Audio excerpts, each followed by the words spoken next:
Կանե ջան, ես կնյազից եմ իմացել, որ դուք բաժանվել եք դատարանով։ Երբ իմացա աշխարհի ամենավերջին խոսքերով անպատվեցի նրան,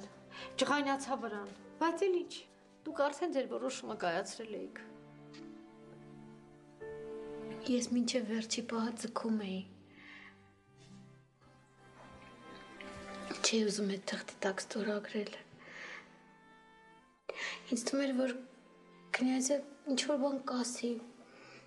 կամ գոնե ներողություն կխնդրի ինձանից։ Բայց ինքը ոչինչ չարեց։ Ես քեզ չեմ մեղադրում ձեր բաժանման համար, Կանե ջան։ Դրա միակ մեղավորը կնյազն է։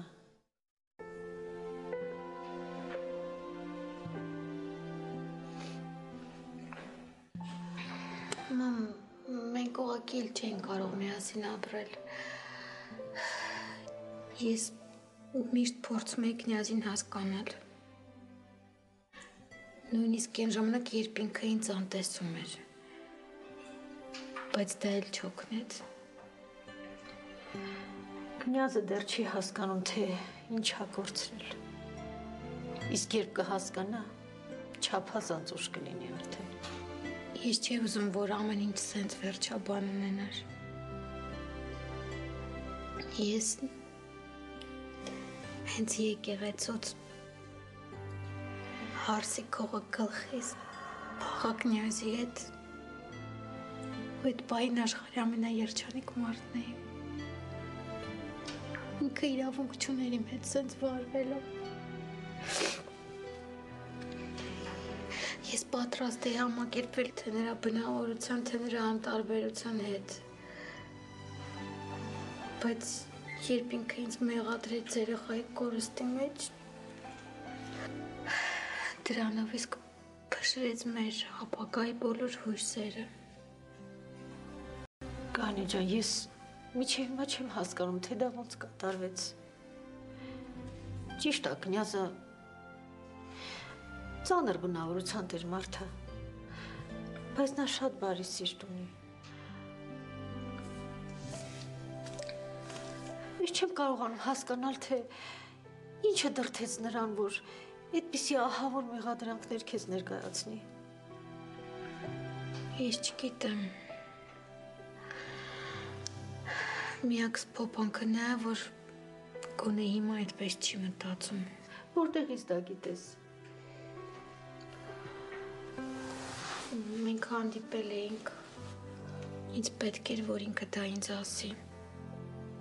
Թե չէ ես չէի կարողանա ապրել այդ մտքի հետ։ Ու ինձ պետք էր, որ ինքը անկեղծորեն հավատա դրան։ Ես ուրախ եմ, որ կնյազը գոնե ինքան խելք ունի, որ հասկացել է դա։ Իրոք ուրախ եմ։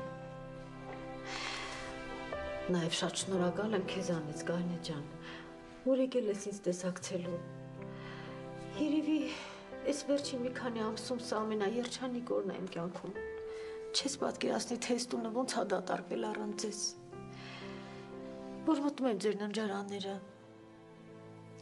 Չեմ կարողանում։ Երկար ժամանակ լաց եմ լինում։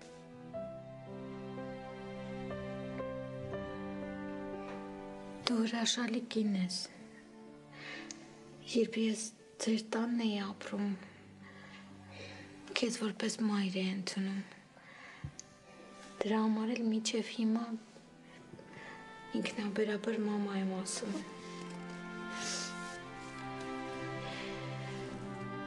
Կանե ջան, եթե դու ինձ ասես, որ գոնե մի տոկոսի հնարավորություն կա, որ երբևիցե դու կնյազը միասին կլինեք, ես գիշեր ու զուր կաղոթեմ, որ դա տեղի ունենա։ Ես չեմ կարող դա քեզ խոստանալ։ Ես շատ կուզենայի ասել քեզ, որ դա հնարավոր է, բայց ես չեմ հավատում դրան։ Անկեղծ ասած, չեմ էլ ուզում։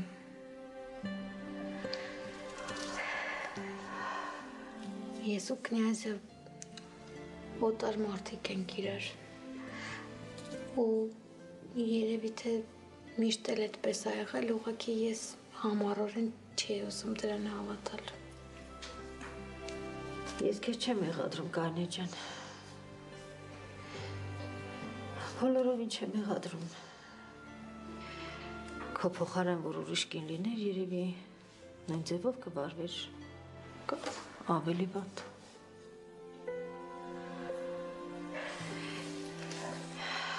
Գոնե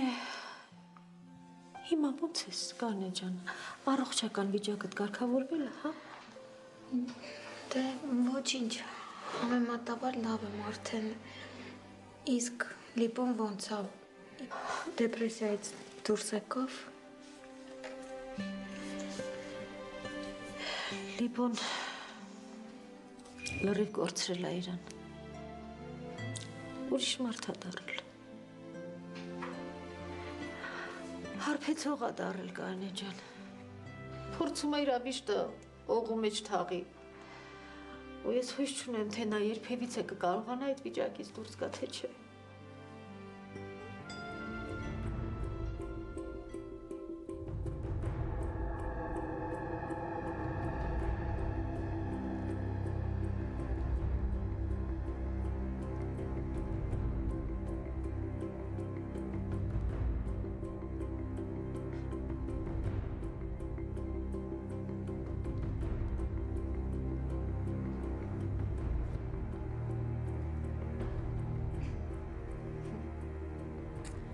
Հələ սրանն նայի,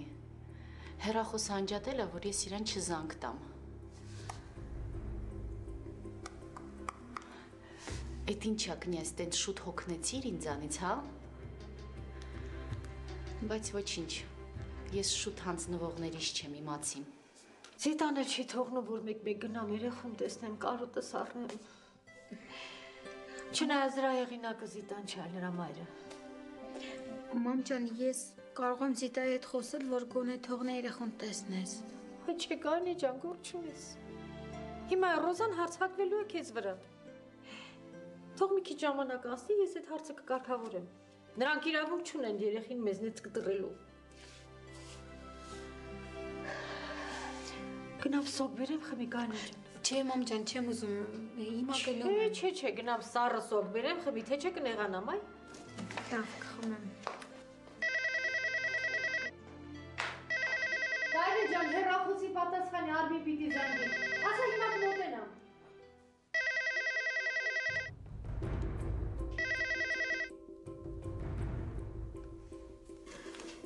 Ալո։ Կարինե։ Հա, Լիանա, ես եմ։ Դու ինչ գործ ունես այդտեղ։ Դա քեզ չի վերաբերվում։ Շատ լավ էլ վերաբերվում ա։ Իմիջայլոց ես ու կնյազի հիմա իրար հետ ենք ապրում, ու նա ինձ սիրում ա։ Եթե որոշել ես էլի իրան քեզանով անել, ապա իզուր ջանքեր մի գործադրի։ Լսի, դու հոգեկան հիվանդ ես, գոնե գիտես դրա մասին։ Հոգեկան հիվանդը ինքդ ես, որ կնյազից վրեժ լուծելու համար սեփական երեխայից զոհաբերեցիր։ Ձայնդ կտրիր, դա քեզ չի վերաբերում։ Իսկ ինչի՞։ Դա այդպես չի, Կարինե։ Լրիել չեմ ուզում քեզ լսել։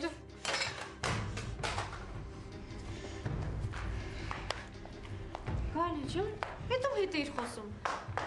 Կարինե ջան, սպասի, ինչ է, հավայ աղջիկ ջան։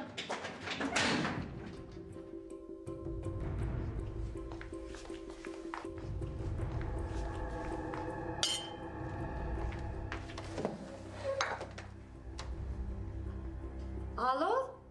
Ալո, ով ա։ Կնյազ դու ես։